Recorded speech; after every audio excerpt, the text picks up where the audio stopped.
CPIM Rajnagar অঞ্চল কমিটির আহ্বানে 5 দফা দাবি সনদের ভিত্তিতে আমাদের পদযাত্রা চলছে। রাজনগর বাজার থেকে পিয়ারাচড়া পর্যন্ত আমাদের এই পদযাত্রা। এই পদযাত্রার মূল বিষয় হচ্ছে 5 দফা দাবি। 5 দফা দাবি সনদের মধ্যে আপনারা সবাই জানেন সারা রাজ্যের যে রাস্তাঘাটের বেহাল অবস্থা। আমরা দেখছি আমাদের এই অঞ্চলের ওই লোক লাইফলাইন যেটা কদমতলা থেকে রানীবাড়ি পর্যন্ত এই রাস্তার বেহাল অবস্থা আমরা লক্ষ্য করছি। গত 7 বছরে মাত্র একবার রিপেয়ারিং হয়েছে। বিভিন্ন সময় আমরা দাবি দেওয়া নিয়ে আমাদের দপ্তরের যিনি অফিসার আছেন, এক্সিকিউটিভ অফিসার, পিডব্লিউডি, এসডিও সবাইয়ের কাছে আমরা ডেপুটেশন দিয়েছি, কিন্তু এখন পর্যন্ত এই রাস্তা কাজ তারা শুরু করেনি।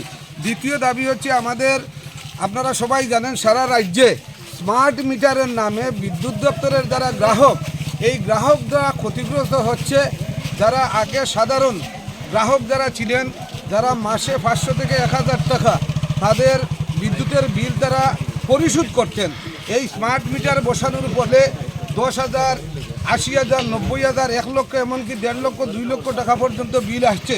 আমাদের রাজ্যে মাননীয় বিদ্যুৎ দপ্তরের মন্ত্রী তিনি এক এক সময় এক এক কথা বলছেন, কিন্তু সাধারণ মানুষের যে বিদ্যুতের যে বিল, এই বিল সম্পর্কে যে অতিরিক্ত বিল আসছে তার কোনো সুরাহা এখন পর্যন্ত করতে পারছেন না।